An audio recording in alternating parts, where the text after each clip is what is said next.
सीमा, मुझे समझ नहीं आता कि मैं अपने पैसों का सही इस्तेमाल कैसे करूं। रवि, चिंता मत करो। मैं तुम्हें सिखाऊंगी कि कैसे बचत और निवेश से हम अपने वित्तीय लक्ष्यों को हासिल कर सकते हैं। सच में ये तो बहुत अच्छा होगा। सीमा, मैं हर महीने थोड़ा थोड़ा पैसा बचाने की कोशिश करता हूँ, लेकिन ये हमेशा खर्च हो जाता है। क्या बचत और निवेश एक ही चीज है?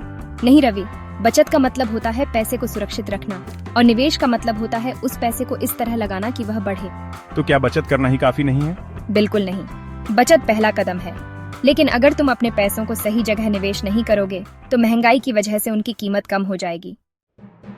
पापा, क्या आपने अपनी सेवानिवृत्ति की योजना बनाई है? बेटा, मैं अभी सोच रहा हूँ कि कैसे अपने पैसों को संभालूं ताकि रिटायरमेंट के बाद भी आमदनी बनी रहे। लेकिन पापा, अगर पहले से योजना बनाई होती तो आपको अब चिंता नहीं करनी पड़ती।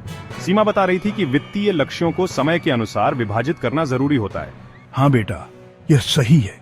शालिनी की उच्च शिक्षा के लिए पैसे बचाने होंगे और हमें अपने भविष्य के लिए भी योजना बनानी होगी। रवि, निवेश के कई विकल्प होते हैं, तुम्हें अपनी जरूरत के हिसाब से सही विकल्प चुनना होगा। मतलब? देखो, निवेश को 4 मुख्य वर्गों में बांटा जा सकता है। पहला, इक्विटी यानी शेयर बाजार। इसमें उच्च जोखिम होता है लेकिन लंबे समय में अच्छा मुनाफा मिलता है। दूसरा, स्थिर आय जैसे कि बांड, एफडी, पीपीएफ। इसमें कम जोखिम होता है और स्थिर रिटर्न मिलता है।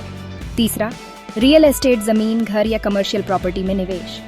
चौथा, कमोडिटीज जैसे सोना, चांदी आदि। ये महंगाई से बचने के लिए सुरक्षित विकल्प होते हैं। तो मुझे अपने वित्तीय लक्ष्यों के हिसाब से सही निवेश करना होगा। बिल्कुल, अगर तुम्हारा लक्ष्य लंबी अवधि का है तो इक्विटी सही है।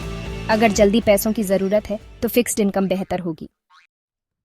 पापा, मैंने कुछ योजनाएं बनाई हैं। आपकी सेवानिवृत्ति के लिए कुछ पैसे पीपीएफ में और कुछ बॉन्ड्स में डालते हैं ताकि आपको स्थिर आय मिले। और मेरी पढ़ाई के लिए? तुम्हारी उच्च शिक्षा के लिए हमने म्यूचुअल फंड में निवेश करने का सोचा है ताकि महंगाई को ध्यान में रखते हुए पैसा बढ़ता रहे। बहुत अच्छा बेटा, सही वित्तीय योजना से हम सभी का भविष्य सुरक्षित रहेगा।